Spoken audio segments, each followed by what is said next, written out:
presque de l'info, c'est la revue de presse de Nicolas Canteloup. Et ce matin, c'est donc notre ami Guillaume Durand qui est avec nous. Oui, bonjour ma chère Julie, Bonjour. bonjour plus exactement, à vous qui nous écoutez, moi qui m'écoute, Natacha, Thomas, Jean-Marc, Lolo. chère Valérie, et la grande nouvelle du jour, c'est bien sûr, vous l'avez compris, cette triple libération. Bah attends, mais qu'est-ce que vous racontez? C'est une seule libération? Non, je parlais de la libération des cartes de membres des auteurs de Canteloup pour le club discothèque Castel. Oh là là, ça y est?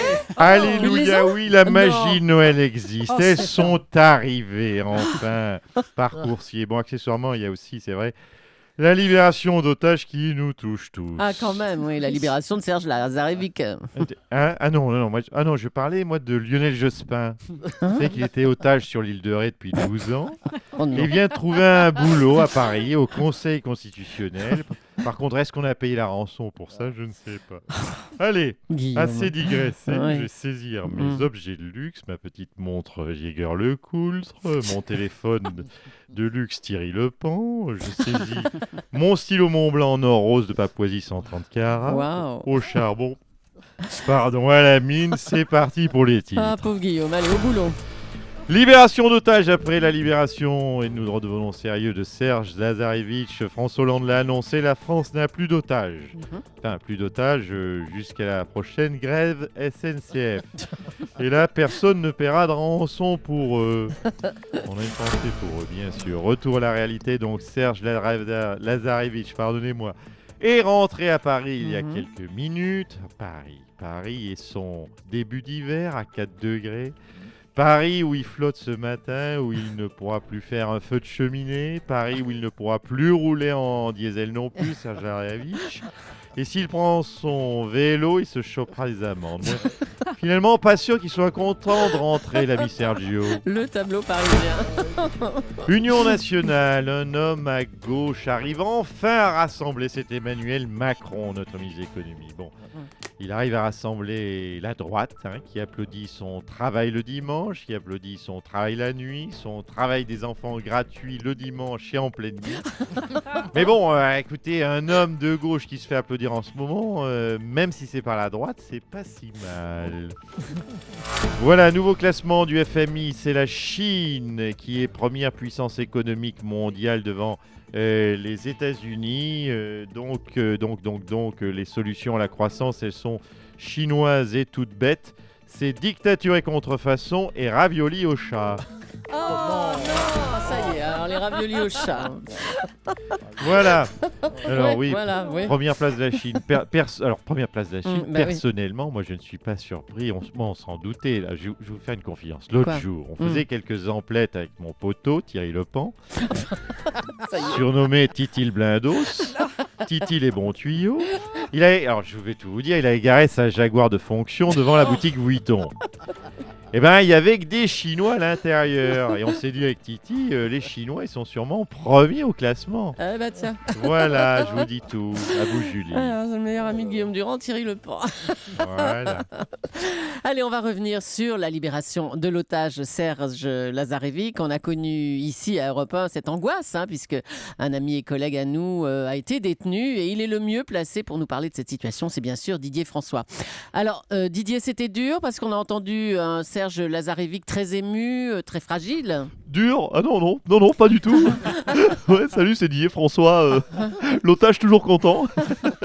Je suis le seul otage qui se marre tout le temps et qui a presque la voix et la banane de Patrick Sébastien. Bon, écoutez, Didier, on aimerait savoir, c'est traumatisant la détention, Didier? Non, pas du tout. Au contraire. Enfin, Non, au contraire, je vous dis, Ah c'est bon même assez sympa. Moi, à l'époque, je me suis bien marré, je me souviens. Moi, je serais pas contre d'y retourner un petit peu. arrêtez, voilà. Ah si, une petite quinzaine au Mali, c'est un pays que je connais pas en fait. J'ai d'ailleurs voulu réserver sur jihadpacher.com. Impossible. Ils m'ont blacklisté les salauds. Je les ai saoulés avec ma bonne humeur.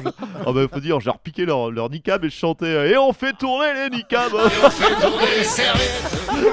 On s'est bien marré. Non, c'est un bon souvenir, On soit content qu'ils soient en forme avec nous, Didier François, en tout cas. C'est vrai qu'il rit beaucoup. L'otage français Serge Lazarevic est donc libre. Bonjour François Hollande. Oui, bonjour. Je suis encore dans l'entrepôt. Avec la coublée. Il ne faut pas rater le Conseil des ministres quand même. Oui, je file un instant. Oui, allez-y. Donc, au risque de me répéter, mais c'est une telle joie. Mhm. Oui, Serge Lazarevitch est ressuscité. Il est de retour parmi nous. Rendez-vous compte, 3 ans. 3 ans de détention, une tranche de vie. Il a été capturé en 2011. Il ne m'a jamais vu, donc, président de la République. C'est ça. non Ah mais merde, j'y pense du coup. Ah mais si, il m'a jamais vu président de la République, ma cote de popularité va remonter. Mais ça fait au moins un Français qui ne me déteste pas. Enfin, pas encore, il n'a pas eu le temps de me connaître. Donc merci Sergio, mais au-delà de Serge, je voudrais dire merci aux djihadistes d'AQMI. Quoi Ah oui, quoi après tout, s'il n'y avait personne pour capturer nos otages, on ne connaîtrait pas cette joie aujourd'hui de vivre leur libération. Oh là là, oui, on peut le voir Donc, comme ça. merci AQMI, merci à leurs millions de sympathisants qu'on estime à 30 millions d'AQMI. Oh non Non, vous n'avez pas fait ça, monsieur Hollande. 30 millions d'AQMI. Mettre un petit peu de bonne humeur. Oh, bah, oui. On n'est jamais à l'abri d'un bon mot avec vous. Hein. Merci, monsieur Hollande. Allez, vous rentrez à l'Élysée, là. Ouais, Hein, boire un Conseil coup des avec ministres. Sergio d'abord. Allez. Le secrétaire général de la... Le secrétaire général de la CGT, Thierry Lepan, est peut-être sur le départ, hein, avec les rénovations coûteuses de son bureau et de son appartement. Bernard Thibault, bonjour. Oui, bonjour, Julie Leclerc. On vous regrette pour remettre de la morale. Faudra un Thibault pour ça. Thibaut, c'est gentil à vous de me dire cela. C'est vrai que quand je croise un camarade de la CGT, il me dit donne-moi un Thibaut, 2 Thibaut, 3 Thibaut, doudou. C'est en tout cas le nouveau message de la CGT. Alors, vous avez été longtemps à la tête de la CGT. Vous n'avez jamais dépensé autant d'argent que Thierry Lepan. Ça non, en 14 ans, je peux vous dire ce que j'ai dépensé, c'est 12 euros. 12 euros. Oui, regardez. Oula. J'ai la note. Alors, qu'est-ce qu'il y a là 8 euros pour une paire de ciseaux et Ouais. 4 euros pour un bol pour Ouais. couper autour. Ça fait 12 euros pour l'entretien de mes chevaux. Une coupe impeccable en 14 ans. C'est vrai que c'est une somme, je le crois, somme toute raisonnable. On le reconnaît avec vous, oui. Merci Bernard Thibault. On va prendre des nouvelles maintenant d'Arnaud Montebourg. Bonjour, monsieur Montebourg. Oui, bonjour, cher Julie Leclerc, en Ah, cette journée ensoleillée. Tu parles sous la pluie. Mais Non, enfin mais bon, je pensais à la ensoleillé pour la libération de nos nouvelle. otages. Mais C'est une oui, bien image, sûr, cher Julie bien Leclerc. sûr. Allons. Alors, vous êtes attaqué, et c'est curieux, mais c'est vrai, par le FN pour diffamation. Alors, je rappelle les faits. Vous étiez avec votre compagne quand vous avez été insulté par un groupe de gens. Tout C'est ça ça est tout à fait exact. Mhm. C'est tout à fait vrai. Cher Thomas Soto, cher Julie Leclerc, Oui. Natacha Polony, Jean-Marc Morantini, Laurent Ouais. Cabrol. Mhm. J'étais à l'époque en train de me promener avec... J'étais d'ailleurs avec qui à l'époque? Je me souviens plus. Cher Julie. C'était, Éclairez ma mémoire, Attendez, cher Julie Leclerc. C'était en attendez. Février 2012. février donc 2012. c'était Audrey Pulvar, alors. Audrey, février 2012. Ouais, c'est possible si vous le dites. Je Enfin, ne sais plus, il faudrait que je revoie mon attendez, mais c'est pas très élégant. mon agenda. Bon, bref. Mais c'est pas très élégant de plus se souvenir, enfin, monsieur Montebourg. Oh, écoutez, ça va, ne faites pas la gueule, les filles du studio, ça va, c'est bon, je me rappelle plus, parce que Zlatan se rappelle de tous les buts qu'il a marqués, non, Ben moi, c'est pareil, excusez-moi, ah oui, bah, écoutez, excusez-moi de plaire, Excusez-moi de plaire, non mais franchement. Oh, Vos agresseurs vous ont crié « On est chez nous, la France aux Français », oui, c'est la ça France aux Français, la pauvreté, vous l'aurez noté, la pauvreté du texte, Natacha, là. La France aux Français, pourquoi pas la chance aux chansons, mon Dieu, qui sont Oh cons. là là. Bon, écoutez, on va parler d'un sujet que vous connaissez bien. Le fabricant de soutien-gorge Le Jabi va licencier un tiers de ses effectifs. Alors là, je dis à Le Jabi, Mhm. cette entreprise que je connais bien, je dis attendez doucement, attendez les gars, attendez, je reviens sur le marché.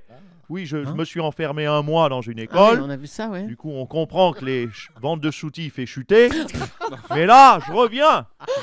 Écoutez, non, mais ne riez pas, c'est mécanique. Dès que je marche dans la rue, les filles me jettent leurs sous-vêtements. Bon, derrière, faut en racheter forcément. Ah, Donc, d'accord. bah, écoutez, je vais faire un tour à pied sur Champs-Élysées. Je vais vous la relancer, votre boîte Le Jabi. Moi, en 2 allers-retours, vous allez voir. C'est ça, on vous laisse, allez sur les champs, ça vous fera du bien. On a eu tout à l'heure à 7h45 un témoignage émouvant d'une femme qui a fait un burn-out, même 2 burn-out. Je crois qu'on a une question d'un auditeur, Nicolas Cantou. C'est pas René, c'est un auditeur qui tient à témoigner. Bonjour monsieur. Bonjour, cher Thomas Soto, c'est Dominique de Paris. J'ai effectivement fait moi aussi un burn-out. À New York, Oh là là, c'était oh là là. le 14 mai 2011. Je vous raconte, une femme de ménage rentre dans ma suite et là, je sais pas pourquoi, d'un coup, burn-out.